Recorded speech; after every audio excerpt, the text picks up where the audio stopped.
Je tombe toujours sur des hommes pas fiables ou sur des femmes pas fiables. Ça, c'est une question que j'ai entendue déjà plusieurs fois dans mon cabinet de consultation,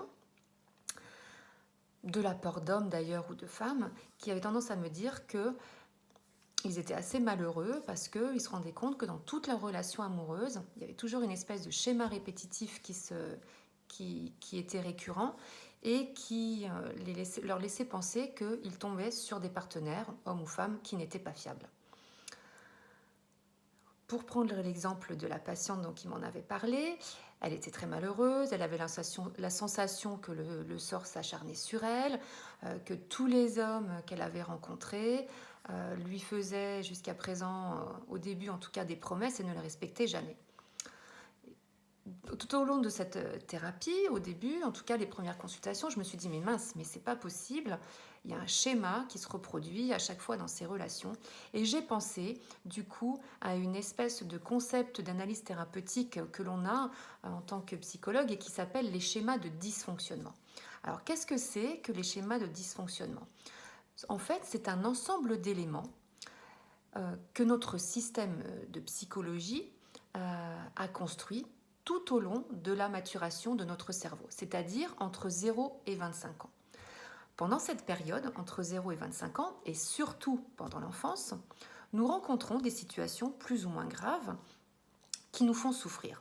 Voilà. Avec des niveaux de souffrance qui sont plus ou moins grands aussi. Hein. Il n'y a pas de comparaison, il n'y a pas à avoir, il n'y a pas d'échelle en fait à avoir.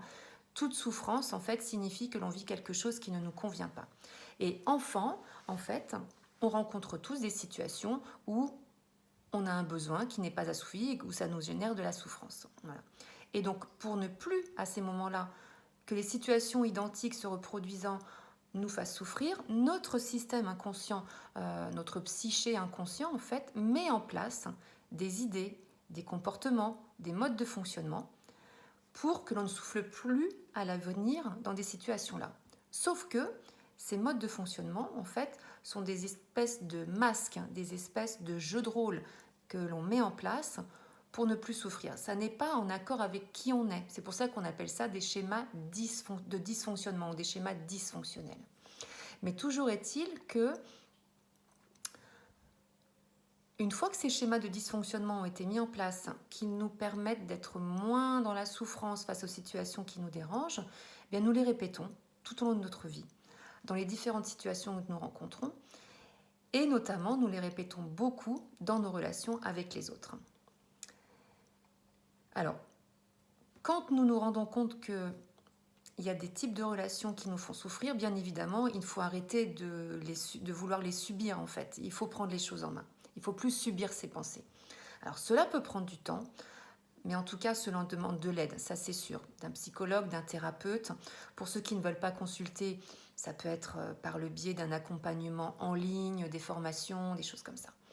Toujours est-il que dans ce cadre-là, moi, je suis des personnes en thérapie. Si vous vous reconnaissez dans ce genre de fonctionnement, je vous invite, si vous n'êtes pas contre le fait de faire une thérapie, d'être accompagné par quelqu'un, d'aller consulter. Si ça ne vous plaît pas trop, peut-être que vous pouvez essayer, voir si vous trouvez des formations qui vous conviennent. En tout cas, si vous mettez ce genre de travail en place, ça vous aidera justement avec l'aide de quelqu'un ou avec des formations à identifier ces modes de fonctionnement et à pouvoir mettre en place des actions qui vont à l'encontre de ces fonctionnements, c'est-à-dire de remettre en place des fonctionnements qui sont en accord avec qui vous êtes et que vous ne soyez plus en fait quelqu'un d'autre ou que vous ne subissiez plus des situations qui sont compliquées pour vous. Toujours est-il que dans l'exemple que je vous ai dit, j'ai clairement identifié avec elle le fait que elle pensait finalement que le sort s'acharnait sur elle, alors qu'en réalité, après, au fur et à mesure de la thérapie, elle a pris conscience qu'elle avait une part de responsabilité dans ces modes de fonctionnement, qui étaient bien sûr des modes de fonctionnement inconscients, mais qu'elle avait une part de responsabilité qui était inconsciente, mais parce qu'elle était dirigée inconsciemment par la peur, notamment la peur de ne plus être aimée, qui était une peur de l'abandon. Pendant son enfance, elle avait vécu des situations où elle ne s'était pas sentie entendue, comprise, où elle n'avait pas reçu l'affection dont elle avait besoin, et donc elle avait ce sentiment d'abandon vis-à-vis notamment de son papa. Et donc, en prenant connaissance de ça et en mettant en place d'autres modes de fonctionnement, eh bien, en fait, elle a réussi à sortir de ce mode de fonctionnement de peur de l'abandon et donc, du coup, de peur de ne plus être aimée. Et donc, ça lui a... En fait, dans l'exemple en question, je l'ai aidé à mettre en évidence le fait que au travers de sa peur de l'abandon et de sa peur de ne plus être aimée, en fait, elle créait tout le contraire. Elle ne faisait que choisir des partenaires qui, au contraire, la laissaient tomber et donc l'abandonnaient. Donc en travaillant sur ces schémas de pensée et ces schémas de fonctionnement, en l'aidant aussi à retrouver une belle estime d'elle-même, en fait, elle a commencé à rencontrer des hommes qui l'aimaient comme elle le méritait et qui l'aimaient pour qui elle était. Alors bien sûr, cela m'a réjoui. Et donc ça pour dire que vous pouvez travailler sur vos croyances, vous pouvez travailler sur vos comportements et vos émotions dysfonctionnelles. Si vous souhaitez améliorer vos relations de couple ou vos relations avec vos enfants, sortir de relations toxiques ou les éviter, vous pouvez venir me consulter, vous pouvez consulter un thérapeute, mais vous pouvez aussi, si vous le souhaitez, j'ai créé une formation dans ce sens, vous inscrire à ma formation en ligne qui s'appelle Comment être un couple épanoui. Vous trouverez sur mon site internet où les informations sont dans le texte plus bas, toutes les informations sur ma pratique, sur ma formation, sur mon profil, etc., etc.